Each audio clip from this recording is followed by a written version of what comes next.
Welcome to Crazy Good Aging. I'm Dorothy Shore, and with me is my good pal and co-host, Valerie Freeman. Hi there. And our special guest today is Johnny Rodriguez. He is a top stylist here in Dallas, Texas, and salon owner with 2 locations. And he has a specialty really in just great hairstyles, but also helping women with thinning hair. And so we're going to dive into that. And I can tell you, Johnny, that my ponytail is a lot smaller than it was in my 50s. But I got rid of that ponytail at your salon last week, where your hair cutter, your stylist, gave me a great cut and made my hair look a lot fuller and thicker. It looks really good. Yeah. So, Johnny, what really changes as we age? Yeah, there's a lot of things. And there's a lot of confusion too, like reading through some of the research, while getting ready to do this with you guys, clients and Google and AI, it can be a little misleading. So the main thing is, aging, you have menopause, you have hormones, stress. So when you have children, when women have children, they usually it suffers a little bit, hair thins out a little bit. Stress is a big factor. So if you're stressed in any situation, that's going to create hair loss. The good thing about stress, though, if you can get that stress under control, then usually the hair will start to grow back. Maybe not all of it, but a good amount of it. The other part is nutrition, right? So if someone, and I was talking to a client just a couple weeks ago, and she's been dealing with this, and a lot of people are going on those fads of the whatever that supplement is, that where they're losing crazy amount of weight. Oh, Ozempic and something, yeah, they're losing some great results. But when you lose weight that rapidly, you're stressing your body out. You're probably missing on nutrition. If those medicines or medications are curbing your appetite, now you're deficient in nutrients. So not only is your body, that's a different kind of stress. So you could have worldly stress, family stress, work stress, but then you have hormones, right? Then you have maybe the other things going on, like maybe illnesses. Then after that, then you have your diet, right? So if you're not eating enough, so now it's not just about your hair, it's your whole body, your focus. Then you're not sleeping well. So all these things compound. So it's important that you have a good stylist. The nutrition is important. There's lots of different supplements out there nowadays that help with hair growth, like Nutrafol. You can take prenatal vitamins to help a little bit. I think Nutrafol has a supplement. There's so many. But the thing is, biotin I think helps also. A lot of those supplements, they do help the hair grow faster.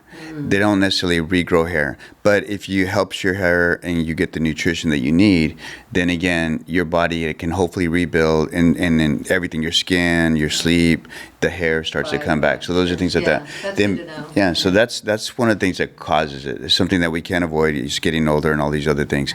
But again, the stress, hopefully you have a balanced life, take walks, try to exercise, have a routine, try to have, you want to recommend maybe trying to go to bed at the same time, usually every night.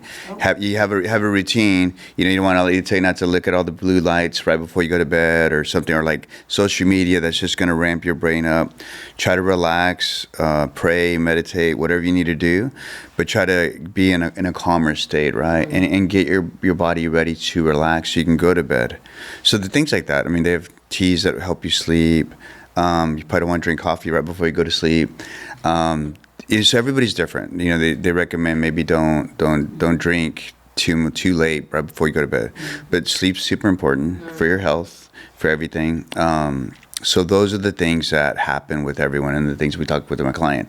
And this client of mine that I was talking to is she came in 2 months later, and her hair's not doing any better. I'm like, so, and she doesn't like to eat. I'm like, so what if you just throw in one protein shake? And a lot of people, my wife hates the way they taste. She found one that's, it's a Soylent drink, but it's pre-made, so she can keep them in the fridge. It's ready. She doesn't have to go and mix powders or anything. She gets out of the fridge and drinks one a day, but it supplements your nutrition, your diet, right? But I said, why don't you just do one protein shake? It's not just about the protein, but it's got other nutrients and vitamins and supplements in there.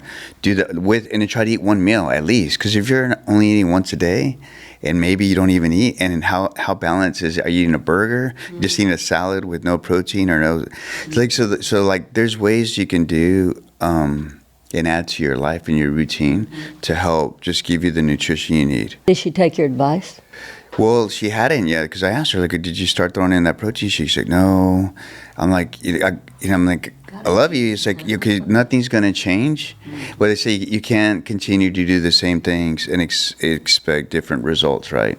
So for dealing with things, and as we age and life changes, we have to adapt, and we have to figure out how we're going to function going forward with this new lifestyle, new changes, new environment. And if we're not willing to make any changes, then we can't expect anything to get better. And diet, I couldn't agree with you more about diet. I know for a fact that someone I know pretty well decided they'd go mostly vegetarian. And guess what? They started losing some hair because of the lack of protein, you know. Right. And got to be really careful. I think another great protein supplement, not that I'm selling collagen, but that one, you know, because it has 10 grams of protein in it, so you can always just throw that in your coffee. Yeah, and that's great for so there's ways, I mean, again, to my wife's point, like, she doesn't like the way they taste, so you just got to find, there's so many out there now, you just got to play around with some, and there's so many clean ones, and there's stuff with a lot of different products that have, you know, not good things in them. But Whole Foods, or you can do research now. But just, you know, like, so collagen is great. I mean, they even have it at Sam's and Costco, the collagen drink. I was taking that for a while. Right. Yeah. But yeah, you can mix it with your coffee. You can mix it with maybe just, there's ways you can do it where maybe you don't taste it as much. Right. Or like that soylent drink that my wife does, she loves that. But everybody's got to find what works for them. Mm-hmm. But you need to do something. You got to give the body back, right? The body, the mind, the rest, and then everything else starts to fall in place. And then we go into the other specifics, right? The style you're wearing, the way you're styling your hair, the products you're using or not using. You know, you got to get your health right first, is what I'm hearing you say. I think that's number one. Yeah, I mean, that's one thing, because like, if all these natural things are happening, you have to take care of the body so it can take care of itself. And then we go into the other things that we can maybe control also, like that we can talk about more today. Well, we're seeing a lot of searches online for what works for thinning hair in 2025. Yeah. Is there anything else you can think of that really is going to make a difference? So right now, the one thing that, like, regrows hair, and actually a lot of the surgeons that I work with, they're great. And one reason I work with them is because they don't recommend hair transplants right off the bat. Mm-hmm. And I was surprised maybe 5 years ago when I referred a few clients because they wanted to know who to go to. And they came back, they're like, yeah, they said they're not going to do hair transplants. I'm like, wow, really? They're like, no. They're like, again, they're talking to them about all these things, about the nutrition, all that. And then there's a lot of topical treatments. I mean, Rogaine, I think most people know about Rogaine, but Rogaine by itself doesn't really create great results. It may be, the hair that grows back is more like peach fuzz. Yes. And it's not like your normal hair, like your natural hair. And it doesn't get very long. But a lot of the ingredients that the doctors recommend is a mixture, a combination. I don't know what all's in them, because, you know, then and technology changes a lot. But Rogaine's one of the ingredients, and they're topicals, or you can do pills. So there's medications, prescriptions that you can take that'll help regrow hair. The other thing now that is super popular that I have a lot of clients doing is you can do, well, they were doing the plasma, what they call them. So anyway, what it is you go in, they take your blood, they spin it to get so they get the plasma out of your blood, and then they re-inject it into your scalp. So here's the thing, it can work, and I did it for a while. Like, some of our I did it because I was curious to see, you know, and I'm getting older, my hair's been thinning out a little. I apologize, I didn't know I was going to be on camera, so I went and wore my hat. Today is my office day, so I'm running it back and forth in between meetings. But so the plasma, it can work. So what it does is you're getting nutrition to the scalp, and you're nourishing the follicle and the cuticle and everything. So then hopefully the hair gets better, stronger, and starts to regrow. Normally they'll do it in 3 months, a segment of 3 months. So you do one set of shots once over the 3 month period. So once a month for 3 months. The trick is, and this was from my doctors, like, they will it's your blood, and they'll spin it, they get the plasma out of it. They test it first to make sure the plasma is good, because just because it's your blood, it may be a bad batch, or maybe it just I don't know what the technical term is, but you could be going to one of the spas, paying them, I think it's about $3,000, basically $1,000 for a month, and they may have packages if you pay all up front, but you pay $3,000, and then they could be injecting plasma that's no good because they're not medical facilities. So I would encourage you, like, you guys test the plasma first to make sure it's a good batch. Question is, have you seen it work? I have seen it done correctly. Hair's gonna so my hair got fuller, and it felt healthier. I didn't see hair grow back, but again, if it's healthier and fuller, my take is that if I can hang on to my hair longer, I'm happy with that. I'm okay with the aging process and getting old, and hopefully it doesn't all fall out before I pass away. But Well, men have it made. You look good bald. Now, we not so much. I don't know. There's a lot of models now that are doing it. But yeah, to your point, I mean, I think everybody wants to hang on to their hair. Right. So if I can embrace the fact that it's going to thin out, learn how to work with it with the right haircut, the right products, the right stylist working on me. But if I can keep it a little bit longer, I'm going to be happy with that. So the plasma, I did see that. It does improve good results. But now they've taken a step further. Instead of just plasma, they'll do peptides, which are really confusing to me. But there's so they can inject the peptides. So I've got a couple of guys and surgeons that'll do, and they'll do that. They'll do the injections with the peptides. Same thing, the once over every month for 3 months. And that's creating the same type of results. You're getting everything healthy, stimulating, and some of the hair is growing back. We're starting to see some of that. Then if you want to take a step further, you can add in stem cells. Yeah. And again, there's a lot of controversy there where the stem cells are coming from, but the doctors I'm working with, it's like one of the top pharmaceutical companies in the country, and it's umbilical cord, it's donated, it's nothing, because you don't know where everybody's getting the stem cells from. So it gets expensive though, so you can add, probably another, I forget, I'm not going to be specific on price, but it's going to be probably another few thousand to add the stem cell. The stem cell is producing results. Hair is growing back. Interesting. Now, if your hair is receded, as we get older, but it's receded for a long time, like if this has been going on for, 10, 20 years now, I don't think that hair is going to grow back. Like that follicle's probably dead. But if you've lost it maybe in the last few years, chances are, you don't know. Everybody's different, but that may regrow. That could be the case. Valerie and I have had experience with stem cell. Okay. We actually went to Colombia and got the real deal down there. I had a client, I think he went and got his whole body done in stem cells. Yeah. Well, I got a knee done, and then I also had some other issues that it did help. But they wanted, and not that I have, like I say, much hair loss, but they wanted me to try.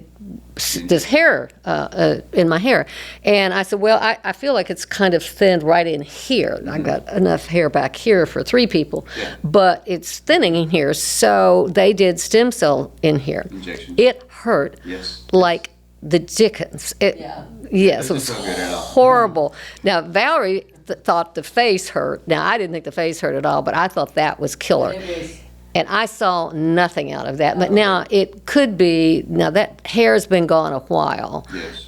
And so, and I'm glad to hear you say, because what I truly have the most lost on is just like a guy. I've got my daddy's profile here.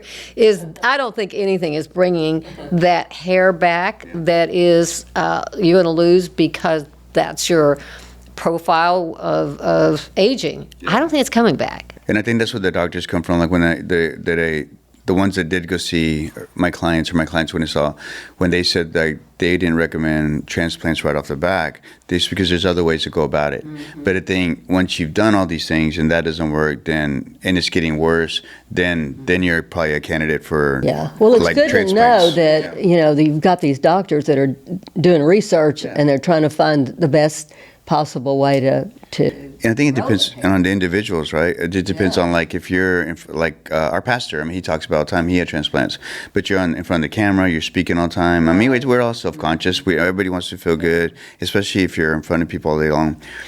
Everybody's different. Like some people can be like, okay, I can kind of handle it. Let's see if we can make it better. Let's try some of the treatments or, all the things that are going on. See if that helps. And somebody else will be like, you know what? No, right now I'm losing it at a rapid pace. and I need to get some hair up there quickly, and I want the transplant. So it just depends on. The injections that you had were painful. Yeah, it doesn't feel good. I don't think any injections on. Yeah, I did not feel good at all. I didn't like it. But I think now, the needles are getting a little bit smaller. I think it's all pretty much the same process with the stem cells and with the peptides and the plasma. But I do think we might be able to start doing it ourselves. And you know how they do the little needles for your face, and you can roll it. I think you can go home and do it, or you can go to your esthetician. They can do it. I think there might be now a way where, and I'm working with You can do that yourself? possibly I might be able to offer that. So I'm working with the pharmaceutical company to see if I'm able to get licensed, because I'm not doing anything. You know, I'm not going in performing surgery. There's just a topical way, and I have to prepare it. But you know, everything has to be kept frozen or in the fridge and. But because you don't want anything to go bad, right? That's the thing. But there's technology's moving pretty fast, so there are options out there for people. Right. I think a really interesting point you make, and I hope women will listen to this, is don't go spending thousands of dollars on some of these treatments when the reality is, just like we're saying, there's certain things, certain areas that you're not going to bring anything back. You're going to have to transplant it if you're going to get anything. So I think getting good advice right off the bat might be the best thing to do. And I don't know, where is that? Is that from a stylist, hairstylist, or is that from a doctor? Where you could be told, don't bother with that, go straight to the transplant, or what do you think? I mean, I think both. I think because you're coming from two different places. I think the stylist that's going to be honest and not try to sell you something that doesn't work, and then because there's things you could do, and then your physician or nutrition or someone making sure that you're taking care of that part. So again, your health. Then you have the stylist and what they're able to do and what they're seeing also, especially if you've seen your stylist for a long time, because then maybe they've seen a pattern and they can see that your hair is getting thinner. And is it damaged also? Is it because of damage because you're over processing it with too much color or bleach, or the way or you don't take care of it? Like all these women now also that are getting extensions. I mean, we tell our clients yeah, you can come in and get a nice full head of hair with extensions, but if you don't, it's high maintenance. It's very, you need to baby the hair and the extensions, because if you don't, it will damage your hair even more. Okay, Johnny, let's transition here away from thinning hair to, how do you figure out what looks best on your face? How do you do that? I mean, I think there's a lot of things. Having the right stylist is very helpful, right? In being able to understand.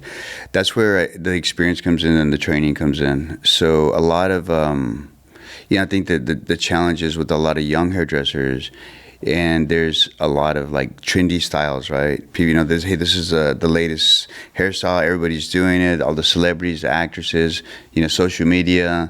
The thing is, just because it's trending and it's a cute haircut or a fancy style or whatever you want to say, it's trending, doesn't mean it's going to look good on everyone.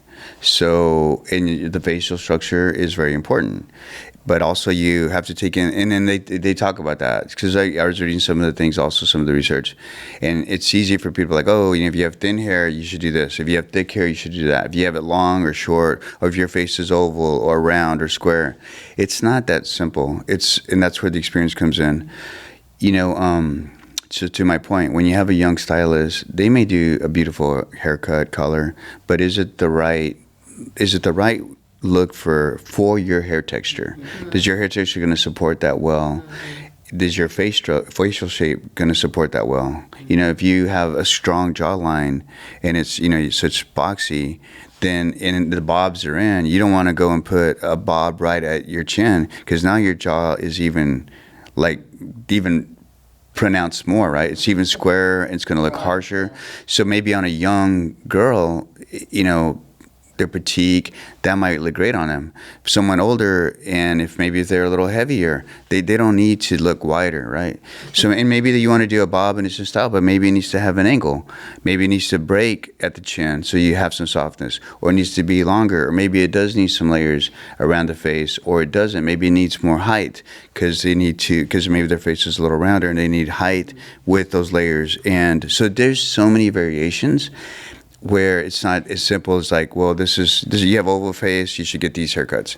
And then on top of all that, when you find the right haircuts that are going to be, complimentary to you and you're going to like and work with your hair texture, are you going to do what you need to duplicate that look? Because the hairdresser can make it look great when they leave. Yeah. But then if you like, just because it's a shaggy haircut and all these layers are soft and it looks amazing on you, but if you don't spend any time on your hair, yeah. I mean, the first thing, the consultations are super important, and I see more and more, and we stress it with our stylists. The client does not get shampooed. I don't care how many times you've done their hair, or especially when it's a new client, until you sit down and you do a proper consultation and you find out. Like, again, if you tell me in your questionnaire that you don't style your hair, you spend 5 minutes, or you let it air dry, or you don't use products because you don't like products, because they don't do what they say they're going to do. Maybe you have the wrong products. Are you allergic to products? Those are important. So if I just gave you a high maintenance style that needs volume and texture and all these products and this brush and tools, and you tell me that you don't do that because you don't have time, you have 3 little children, maybe you have arthritis and you can't work with tools, maybe you're allergic to products, maybe you just don't like fussing with it and you're going to air dry it, and I just gave you this 20-minute, 30-minute, high maintenance hairstyle, yeah, you're going to look good walking out the door and I can take your picture, but you're going to hate me and never come back because you're never going to make it look that way again. Johnny, I got to tell you, I couldn't agree more with everything you're saying, but I don't know, maybe you do, Valerie, other than Johnny here, I don't know stylists that are doing that are sitting down with you and saying, okay, how much time do you want to spend on this? Well, I do. I mean, when I go to your salon, yeah, they, I tell Chris, I need something easy because I don't have a lot of time, and I use some products, but I'm not going to put a lot of product on my hair. Some people don't like the way it feels. Like Yeah. And so it's easy for me. This style that I have now is pretty much a style that it gets a little longer and a little shorter, depending. But it's a perfect style for me, actually. It's easy to maintain a style for you. And that's the thing, too. Like, again, like you may look good, you may be able to style it, but maybe someone's on a budget. Maybe we have a lot of clients that came in. I mean, one was like from Houston, from Oklahoma. If your clients that come in from all over, some live in Florida, they come in for work or they have family, and I see them once in a while. But they don't have somebody they trust. They're not going to get their haircut that often, or maybe it is a budget thing. So again, it's like, shorter haircuts usually need to be maintained more often. They need to be cut every 4 to 6 weeks. Mm-hmm. But if you're telling me, like, for whatever reason, whether it's your schedule, finances, whatever, I'm only going to be able to get my haircut maybe once every 10, 12 weeks. My ladies with long hair, they may do it twice a year. But it's going to get long. But the shape's still there. They take care of it. They do the conditioners. They don't do a lot, so they maintain it.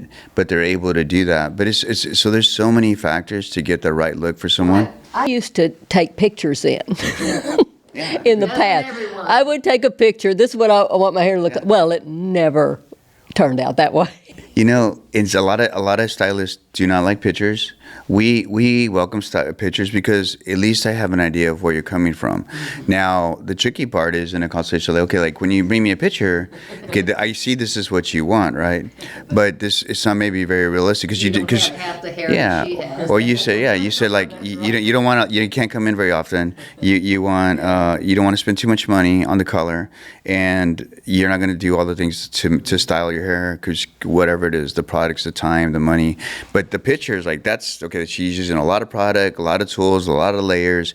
She's got like balayage and glosses and tints, and I mean, so if you're willing to like change your lifestyle completely based upon what you said you're willing to do to make that happen, we might be able to do that. And again, that may not be the right look. Still, we may have to meet in the middle because she's got super thick curly hair, the picture maybe, and yours just like really fine and straight, and you have no body and it's thin. Yeah, so it's like, but if that's what you like, we can maybe, it's our job to say these are the looks I can do that are similar to that. I mean, tell me what you're liking about it. You're liking the movement, the softness, the dimension. That's our job, and that's where the experience comes in. And that's where, I'll go into like our training. Like we do a full-on apprenticeship, which most salons don't do that anymore. People come in, they start working right out of school, and they feel like YouTube and all the Instagram, they've done all the training they need to. I mean, we have continuing education all the time in-house. We just sat down yesterday with our professional lines, planning our whole year calendar for next year for advanced color, advanced cutting, styling. So the products we have, they change because products change and, technology changes, formulations change. So there's just a lot. Yeah. Well, I know that you have, when I go to your salon, I have a stylist that does my color, and then somebody does my cuts. So the stylist does my color, knows everything about color and dimension and all that. Yeah. So I really enjoy that, having specialists. Yes, we're departmentalized. We do have generalists in our salons. Right. We people that do both, but the ones that work for us have been doing hair for a really long time, and they're really great. It's hard to find. I mean, I've been doing this now like 37 years. I've only come across a handful of people that do both really well. Yes, I had one many years ago, but now I've been with a specialist who does color, and that's all she does. And I've been all over the place with my haircuts. So, but okay, what I hear you saying is that really the most important thing is the hairstylist that you choose for your hair. I mean, helping you decide what looks the best on you, and products, telling you what you should use. Yeah, they change too. The products change. The styling tools, every look's going to probably use a different type of tool, like a brush, a curling iron, a flat iron, things like that. Knowing how to use them properly so you don't damage your hair. The irons can get too hot, so you need to know what temperature you need to have it at. We do classes. We do styling classes. So they say this all the time. Like, so the pictures are great. Going back to your pictures, like so I think it's good to just get an idea. I don't mind the pictures, but we just have to make sure we're on the same page, whether that's realistic and if we can meet in the middle to try to achieve what you like in the picture. What's the theme? What's the feeling that you like about it? Maybe you're not going to look like her or him, but tell me what you like, and let's see if we can create that. The other thing is, once we've done everything, hopefully give you the right haircut, you love it, and we style it. And clients say this all the time, well, I'll never make it look like this again. So we'll come back in, and then we'll have an hour only for a blow dry class or styling class. So you have styling classes. Yeah, so you come in. I need one desperately because I don't even know. I mean, I'm very fortunate. I mean, I have had great hair all my life, and so it just, I can get by with stuff. But now I'm trying to be longer, and so I don't even know how to dry my hair to make the bangs go back. Yes. I know nothing. Just little things like that. I mean, and as your style changes, right, then your technique needs to change a little.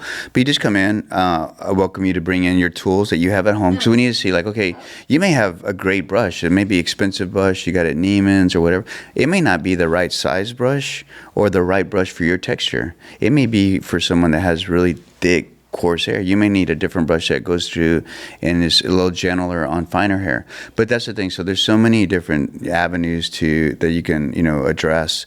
So I welcome, if we do the class, we'll say, okay, what do you want to learn your hair? Do you want to learn how to blow dry it? Do you want to learn how to curl it? Do the beachy waves? Do what's your goal? Do you want to learn how to diffuse it and wear your hair curly? So then we'll work with the right products. I welcome you to bring in the products that you use at home. A lot of times people have women will have 20 products, and usually a lot of the products, they're different brands, but they're all they're the same kind of product, right? But you don't know, right? You've been in my bathroom. I have every product known to man. And hardly use any of them, and every brush known to man.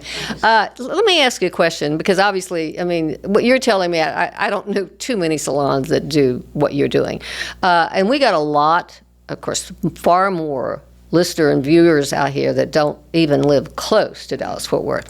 How does someone in Kansas find a great hairstylist in a salon? What's the best advice there? So I tell my clients when they're moving away, they come in, they're getting their last haircut color.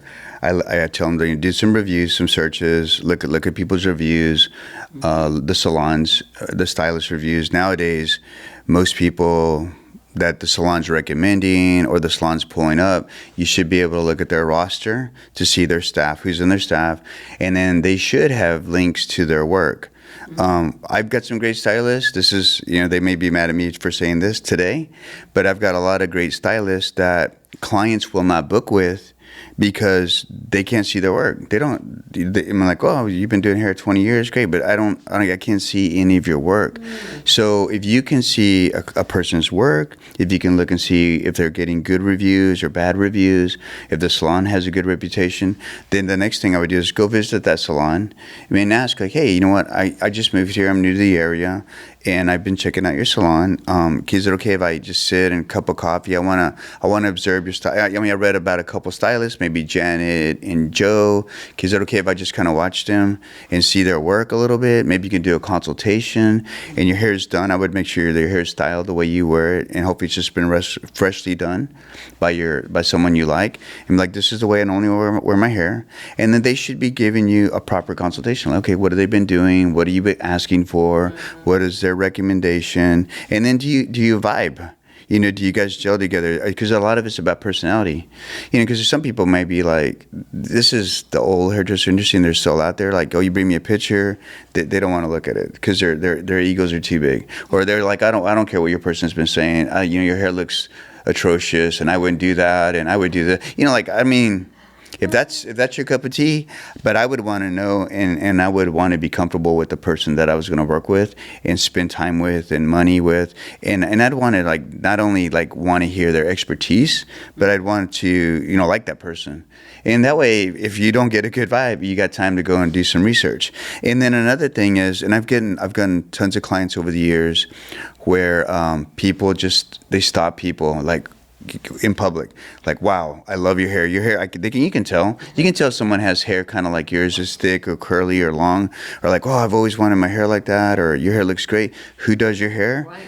Do that. I think that is a really good way. I can't tell you how many people stop me and want to know who did my color, who did, yeah. So that's a good way to find out. So there's just different ways. But I would want to go and see the salon while your hair is fresh, and they can kind of, because if I see somebody, and I'm used to doing the consultations, all these questions, but when you see somebody that they moved and it's been 6 months and they haven't found anybody, and now their hair's been touched by a bunch of different people, and now you're like trying to figure out, okay, like, well, what did you like?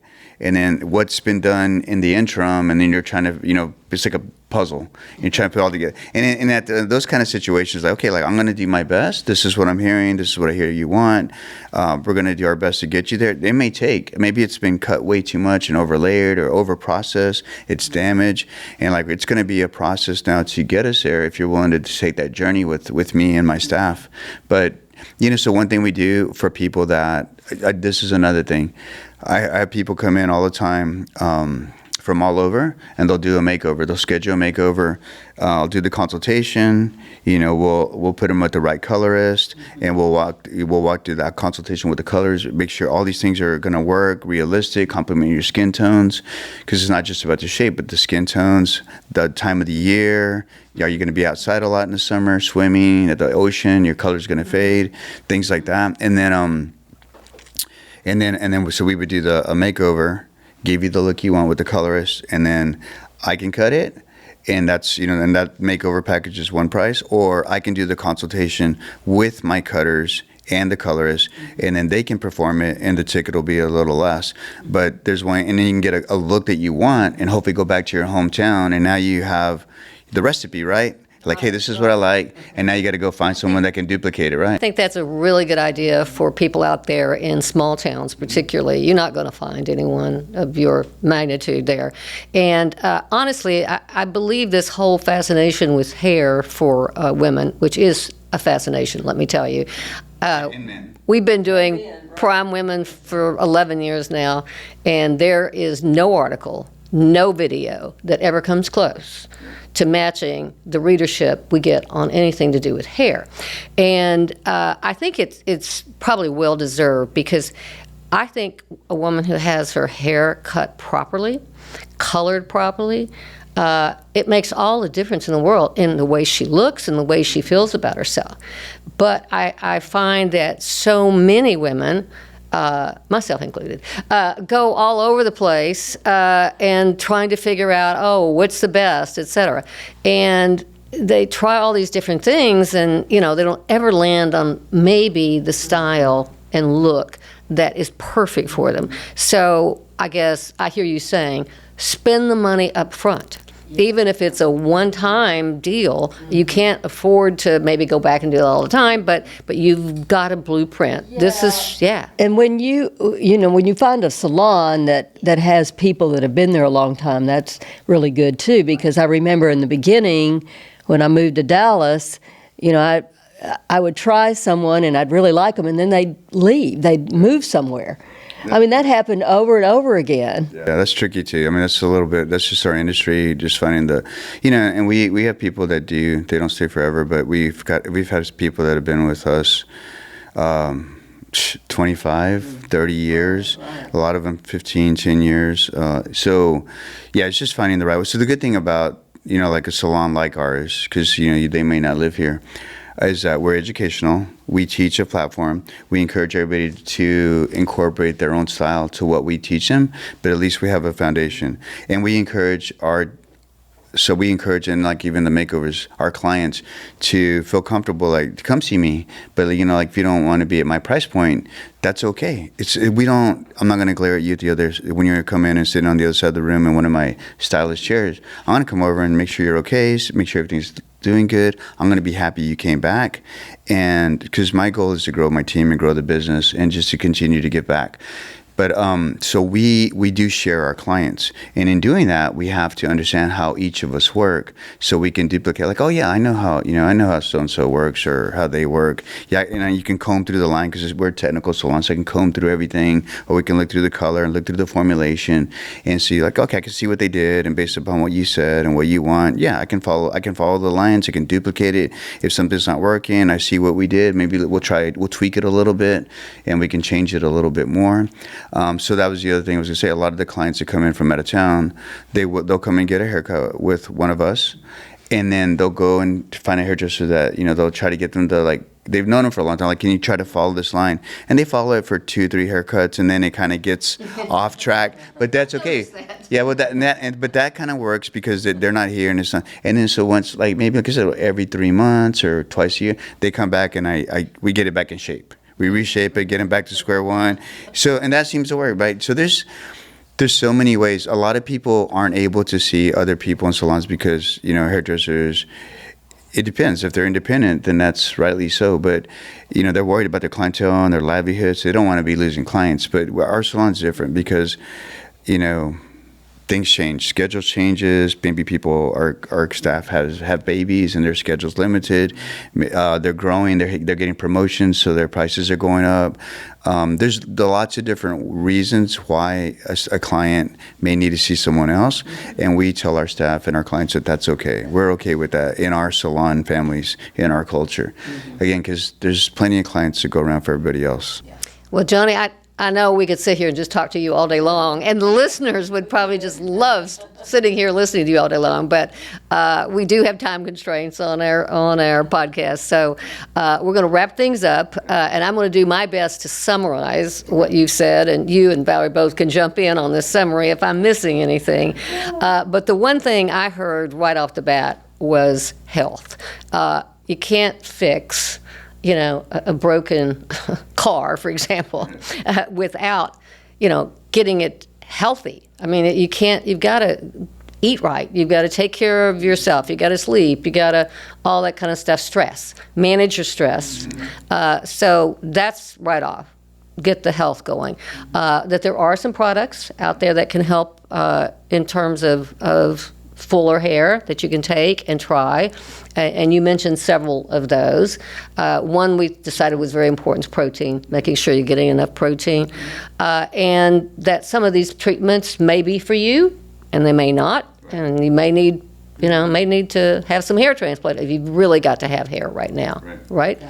And then as we were talking about style, it sounds to me like really you better find a good hairstylist more than anything else. Absolutely, and two, that there are mentioned doctors that actually can perform these different functions with the what do you call it, the different Stem cells. Stem cells and peptides, and yes, and I'm glad to know that, because I didn't really know that there were doctors that were doing anything but sticking the plugs in there. So. Yeah, and then I think I would just advise, let's be careful with a lot of the spas. There's all these med spas, and they have doctors that associate with them. It's just, you just want to make sure, like, again, is everything being tested? Because everybody's trying to make $1 too, so you just want to make sure that they have your best interests in mind. And one thing I'll add real quick while you wrap up is, like, because this is another thing, is like everyone's, like, clients come in all the time, like, well, they've told me I can't wear short hair, or I can't have long hair, or short hairstyles or long hairstyles. I'm like, I disagree. It doesn't matter in different parts of your life, times in your life. I think that people can wear a few different variations of long, mid-length, short. Again, it's got to be the right haircut and style for you and where you are in your life at that time, and again, styling and things like that. I think that's a good point we didn't talk about, is that there are some generalities. It's just, you can make thin hair work, sounds to me like. If you got thin hair, you can still do something with it. You can get the right cut. You can maybe wear your hair very short, very long, depends on your face style, depends on your time in life, and how much time you want to mess with it. Right? I can't tell you how many different hairstyles I've had over the years. I mean, short, long, afro, curly, you name it. And a lot of them, it looked really good for a while, and then you do something else. Yeah, it's got, you just got to have the right one. It's got to be done right, and you have to know how to work with it. But like you said, like with fine hair, fine straight hair, precision cuts are good. Like someone that's an okay hairdresser, and people that have thick, coarse, a lot of hair, they don't have to have a perfect haircut, because you can hide the flaws. If the shape's there, the person's attractive. But when your hair is thin and fine, it doesn't. It's unforgiving. I call this unforgiving hair. You can see every line. It either works or it doesn't work. And not that many people, again, from the training, not that many people are taught precision anymore. That comes from back in the days that, the British came in, and we had Sassoon, and then from Sassoon you had, Tony Guy, and you had all these other companies that evolved, and so there's so much training, and people don't want that anymore. Everybody wants everything instantaneously. They want to graduate, and they want to start making like $100,000, or they want the CEO office with the corner view of the, and they want the title, but they don't want to. They don't want to put in the time for the training, and that's just something that's really important to us. Okay, so again, wrapping up, I do think that the hairstylist might be the most important thing, and maybe the most important person in your life, truthfully, because how your hair looks, how you feel about it, it's really, really important. Thank you all so much for listening. If you enjoyed today's podcast, and I know you did, please like us, write us a note, and obviously go visit us at primewomen.com. If you're not a subscriber, you need to be, because you'll see a lot of articles on hair and many other things. And then follow us on Crazy Good Aging. You're going to get more stories from us on hair, health, you name it, everything that is of interest to any woman over 50. Thank you so much for joining us, and we'll see you next week on Crazy Good Aging. Thanks for listening to Crazy Good Aging. Subscribe wherever you get your podcasts, and join us next time as we celebrate women who prove that getting older is just getting better.